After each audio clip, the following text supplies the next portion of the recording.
అందరికీ నమస్కారం. భక్తి శ్రవణం టీవీకి స్వాగతం. బంధాలు నిలవాలంటే క్షమించే గుణం ఉండాలి.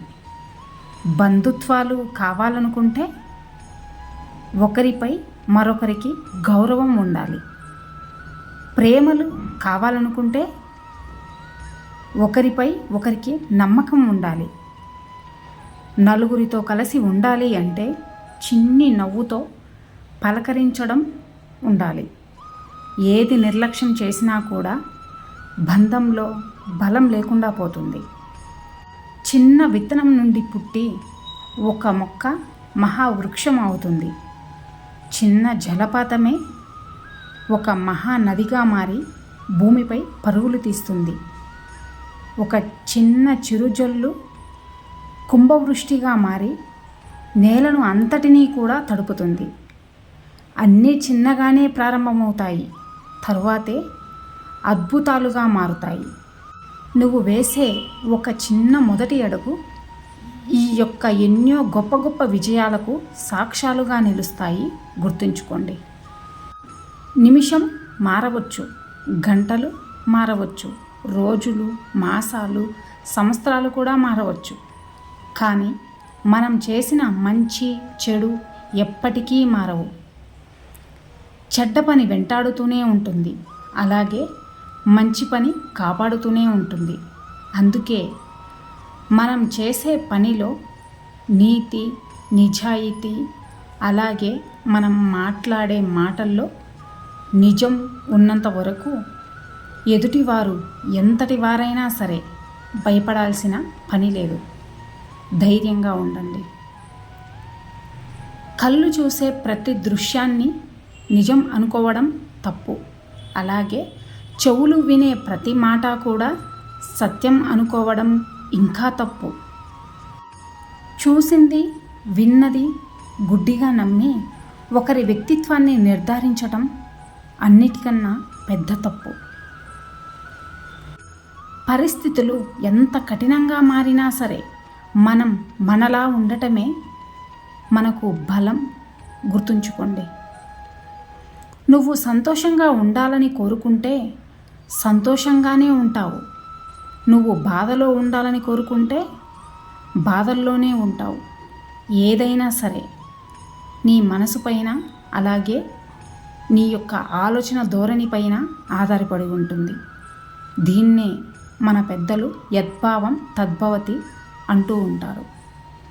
గుర్తుంచుకోండి. నువ్వు చేసిన తప్పులకి నిన్ను నువ్వు సమర్థించుకుంటే నిన్ను నువ్వే మోసం చేసుకున్నట్లే. అందుకే ఒక్కసారి నిజం చెప్తే రెండోసారి ఏది పడితే అది చెప్పవలసిన అవసరం ఉండదు. అర్థమైందనుకుంటా. మనసుకు గాయం చేశారని మనుషులను దూరం చేసుకోవడం వల్ల సమస్యలకు పరిష్కారం లభించదు. ఎటువంటి పరిస్థితులలో మనతో కఠినంగా మాట్లాడాల్సి వచ్చిందో అని అర్థం చేసుకోగలిగితే 100కి 100 మంది యొక్క సమస్యలు తీరిపోయినట్లే. అర్థమైందనుకుంటా.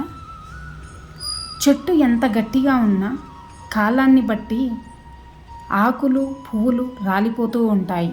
అలాగే మనమెంత నీతిగా బ్రతికినా కూడా కష్టాలు, కన్నీళ్ళు వస్తూనే ఉంటాయి, పోతూనే ఉంటాయి. ఇక్కడ మనం నేర్చుకోవాల్సింది తడబడడం కాదు, నిలబడటం. విజయవంతమైన జీవితానికి అవసరమైనది అంతా కూడా మనిషి యొక్క మనసులోనే ఉంటుంది. ఇక ఇదే జీవిత సత్యం. ఈ కలికాలంలో నిజాలు మాట్లాడేవాడు నీచుడు, అబద్ధాలు చెప్పేవాడు ఆప్తుడు, ఇక సహాయం చేసేవాడు సన్యాసి, నటించేవాడు నారాయణుడు, మోసాలు చేసేవాడేమో భగవంతుడు, నిజాయితీగా ఉండేవాడు మాత్రం ఎప్పుడూ ఒంటరివాడే. కాదంటారా?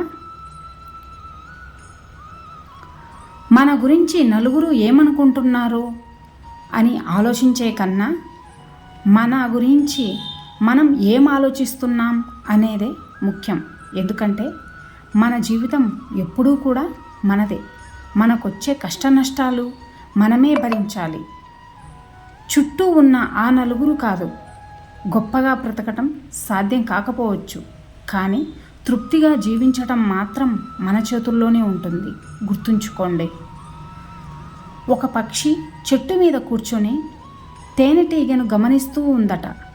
దాని కష్టాన్ని చూసి తేనెటీగ, నువ్వు ఎంతో కష్టపడి ఒక్కొక్క పువ్వు దగ్గరికి వెళ్ళి తేనెను సంపాదించి పోగేసిన తేనెనంతటినీ కూడా మనిషి తీసుకెళ్ళి పోతాడుగా, నీకు బాధగా ఉండదా అని అడిగిందట.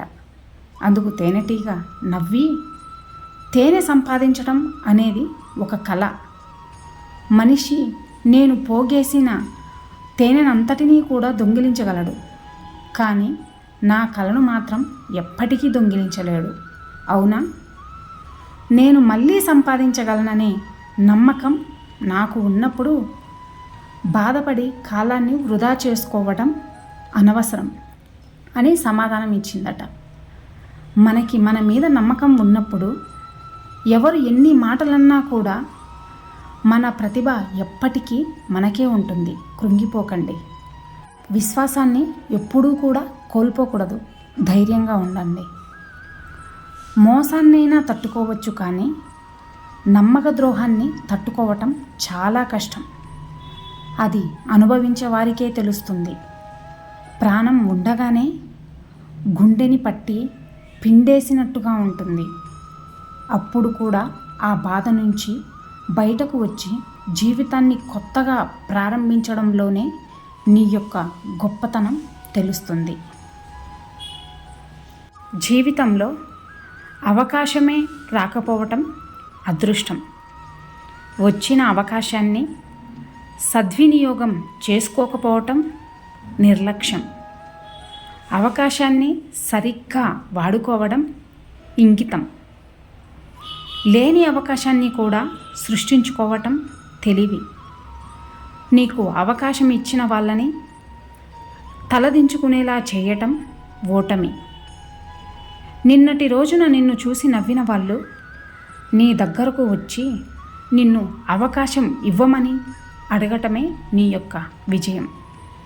పేదరికం అంటే నీ వద్ద డబ్బు లేకపోవడం కాదు, నీలో ఆత్మవిశ్వాసం లేకపోవటమే. గుర్తుంచుకోండి.